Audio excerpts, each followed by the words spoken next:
Que México sea un país de leyes, instituciones donde el Estado de Derecho se respete. Seguimos en la misma lucha de hace 100 años. Seguimos en la misma lucha de hace 100 años y seguiremos. No va a ser fácil. Construir democracia no es fácil. Porque además la antidemocracia arraiga como vicio, ¿no? Construye mentalidad de decir, mira, ese es funcionario y no se enriquece, qué pendejo. Pues todo lo contrario, hay que crear una moral pública. Tenemos que retornar de cabeza al México liberal y al México del juarismo para que sea orgullo y honra de todos de repente decir, yo vengo a servir a la patria, no a servirme de ella, como decía Ocampo, ¿no? Esto tiene que ser mensaje, norma, y tiene que decirlo gente con credibilidad. El problema es que si oigo un discurso que viene del gobierno, me revienta él, yo vengo a servir a la patria, no a servirme de ella, no me lo creo. Y no me lo creo porque tengo argumentos sobrados para pensar que es mentira. Señor, ¿habrá remedio para el desprestigio de la clase política mexicana? No, yo creo que en principio el remedio que hay que hacer es no crear una identidad, no es la clase política, es cierta clase política. Yo vengo haciendo política desde que tengo 15 años y jamás he aceptado un moche, una corruptela.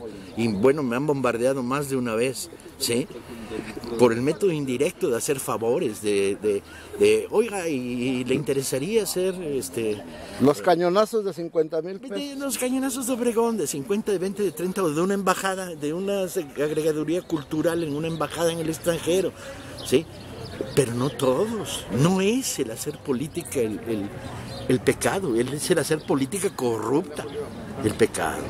No se vale que se nos tienda un manto por encima a todos los que estamos en la lucha social y que se nos identifique con gobernadores ladrones, ¿sí? Con funcionarios corruptos, con el gran negocio del neoliberalismo puesto en marcha. Señor, el tema de la conferencia de hoy, México en crisis, quien viniera del extranjero y leyera la historia del país, diría que siempre hemos estado en crisis. Y no le faltaría razón. Pero como estoy dando 3 conferencias en Coahuila, ayer una en Monclova, hoy esta y una en la tarde en Torreón, me aburro de oírme a mí mismo. Entonces voy a cambiar el tema, voy a hablar de una parte, de una parte de la crisis, que es la crisis en cuanto a la idea que tenemos de nosotros mismos, de la enseñanza de la historia. O sea, ¿qué tipo de historia nos han contado? ¿Cómo nos creamos esta identidad de mexicanos? ¿Y cómo se ha armado? Entre otras cosas porque no aguanto dar conferencias como si fueran churros. Yo no soy un conferencista profesional. De hecho, no cobro por dar conferencias con el movimiento en Morena. Para nada. Así es. Señor, ustedes, bueno, obviamente sus trabajos históricos, historiográficos, su narrativa, ¿está preparando algo nuevo? Estamos en San Pedro. Usted escribió lo de Villa y otras cosas. Yo le dediqué un capítulo de mi libro a la batalla de San Pedro. Sí. ¿Estoy preparando algo nuevo? Sí. Estoy preparando una gran historia que llevo 20 años trabajando en ella y que ahora ya me solté el pelo. Y sobre la chinaca, la resistencia armada del liberalismo contra Santana hasta la caída de Maximiliano, que se va a llamar Patria. Y ando re feliz, trabajo las noches enteras, no duermo, llevo días sin dormir. Señor, por último, ¿qué percepción se tiene de la laguna? Yo soy muy lagunero, ha de ser porque cuando empecé a trabajar el villismo, el atractivo de las 2 tomas de la laguna era enorme. Aquí se hizo la División del Norte.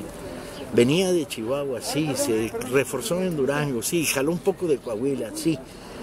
Pero aquí es donde de veras se construye la maquinaria militar, el ejército del pueblo más importante que ha habido en la historia de México. Entonces, bueno, pues me volví muy lagunero y me gusta y ando y viendo y pajareo.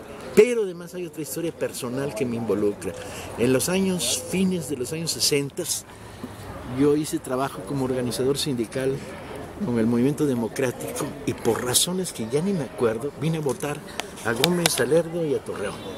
Y estuve trabajando con los compañeros electricistas y con los ferrocarrileros de Gómez y con los electricistas de Torreón varios meses. Y entonces pues estaba como en casa aquí en la laguna. Me mantenían los propios compañeros, mal por cierto. Recuerdo que comíamos en un mercado en Lerdo una sopa aguada horrible, y adelgacé varios kilos en esa época de mi vida, pero la gente era toda. Entonces usted ya sabe lo que es el asado, los lonches, las gorditas, todo lo que comemos por acá. Eso es cuando empecé a ganar dinero con mis libros.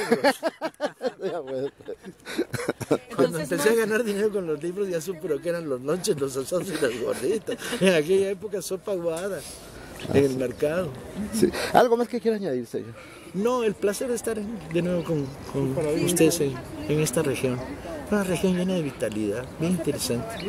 Y castigada como pocas, híjole. Cuando repasa uno las historias, y llevo un día en Coahuila, ya las historias del terror ya me han perseguido por todos lados. Está muy castigada. Y la situación económica en el campo este año sí, es grave. Una mezcla, ¿no? Una mala gestión, un gobierno pésimo, ¿sí? Mucha corrupción, mucha corrupción. De tal manera que, claro, construir 2 metros de carretera te cuesta lo que debería costarte 5 veces menos, pues el desperdicio del dinero para lo público.